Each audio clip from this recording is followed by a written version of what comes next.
ایک آخری بات اسی دین کے حوالے سے، آج ہمارا فریضہ دین کو سمجھنا ہے، دین کے مطابق زندگی گزارنا ہے، ہمارا ہر کام دین کے دائرے میں ہو۔ میں نے اس سے قبل کی مجلس میں ایک بات کہی تھی، آج بھی یہاں کسی نے سوال کیا، کیونکہ تاریخیں وہی ہیں، یہ 11 گزری، کل 12 ہے، پرسوں 13 ہے۔ بہت سے لوگوں کے ذہنوں میں سوال یہ ہوتا ہے کہ عرفہ کس دن ہے؟ اولاً میں نے اس دن بھی عرض کیا تھا کہ ہمارے مذہب میں، شریعت میں شعبان کے عرصے کا کوئی حکم نہیں ہے۔ میں اپنی ذمہ داری جہاں تک مجھے علم ہے، جہاں تک مطالعہ کیا، جہاں تک دوسرے علماء سے سوال کیا، اب تک کہیں بھی مذہب اہل بیت میں شعبان کے عرفے کا حکم نہیں ہے۔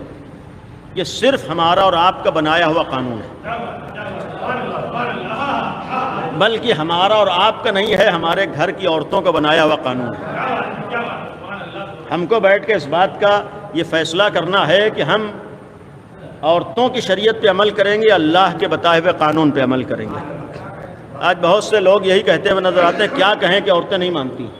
بھائی وہاں پر ہمارا امتحان ہوتا ہے کہ ہمیں عورتوں کے آگے سر جھکانا ہے یا اللہ کے آگے سر جھکانا ہے۔ یہ قابل غور چیز ہے کہ ہمیں شریعت اہل بیت سے لینا ہے یا عورتوں سے لینا ہے۔ یہ کسی عالمی کا جملہ ہے کہ اللہ نے آسمان سے 4 کتابیں نازل کی، ایک کتاب زمین سے ہم تک پہنچی ہے۔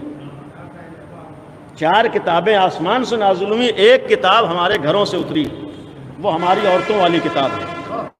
ہم ان 4 کتابوں کو تو نظر انداز کر دیتے ہیں، لیکن عورتوں والی کتاب ہم سے نظر انداز نہیں ہوتی۔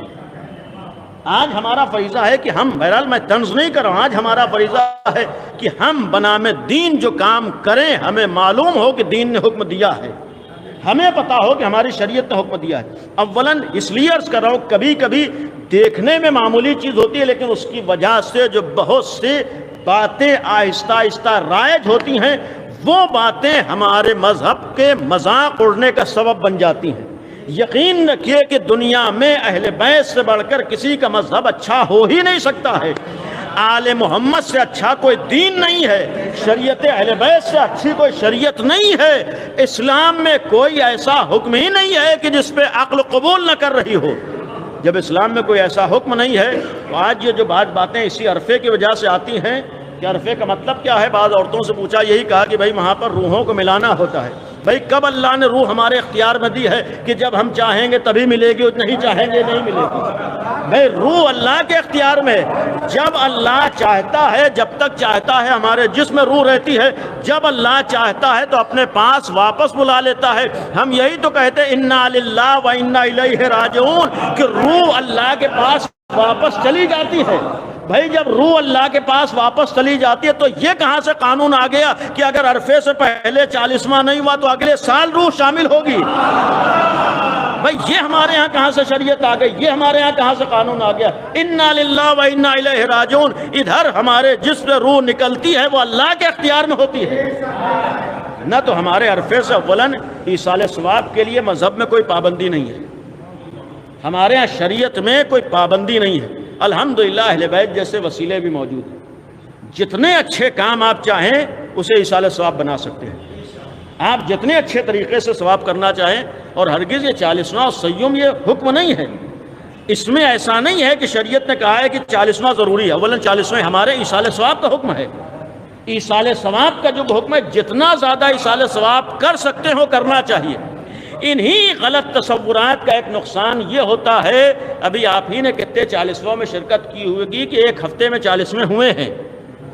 آپ انصاف سے بتائیے، اگر 1.5 مہینے اور 1 مہینے میں 40واں ہوتا تو کم از کم درمیان میں 5-6 دفعہ ایصال ثواب ہوتا۔ تو اس رسم کی وجہ سے ایصال ثواب بڑھا ہے یا گھٹا ہے؟ بھئی ہمارے ایصال ثواب ہم گھٹا دیتے ہیں، وہاں مرحوم کو ضرورت ہے کہ زیادہ زیادہ ایصال ثواب ہو۔ ہم یہاں اپنے رسموں میں جکڑے رہتے ہیں کہ وہاں فاتحہ ہونا ہے، وہاں عرفہ ہونا ہے۔ نہیں، ہمیں ان سارے کاموں کو کرنا ہے جس کی ہماری شریعت اجازت دے رہی ہے، جس کا دین اجازت دے رہا ہے، اور اسی لیے کوئی پابندی نہیں۔ آپ جتنا بھی ایصال ثواب کرنا چاہیں کر سکتے ہیں، جتنا بھی اپنے مرحومین کو یاد کرنا چاہیں کر سکتے ہیں۔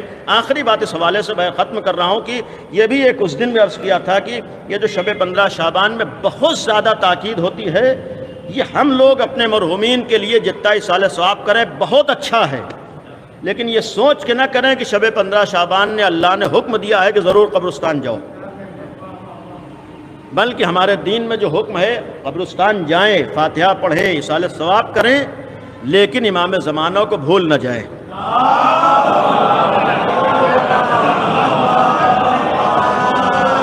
بلکہ میں نے ایک گزارش اکثر جگہوں پہ کی ہے کہ ہم لوگ پہلے امام کو یاد کریں، پہلے امام کا تذکرہ کریں، اور اس شب میں جو کرنا ہے وہ امام کے نام پہ کریں۔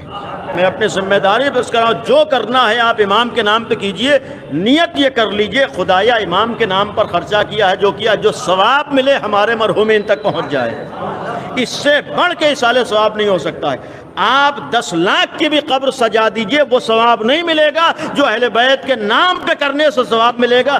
جب امام زمانہ سے منسوب رات ہے تو ہونا یہ چاہیے کہ ہم امام کے نام پہ خرچ کریں، ہم امام کے نام پہ ہر کام کریں، نیت یہ کریں کہ خدایا اس کا ثواب ہمارے مرحومین تک۔ ایک صلوات پڑھیں محمد و آل محمد۔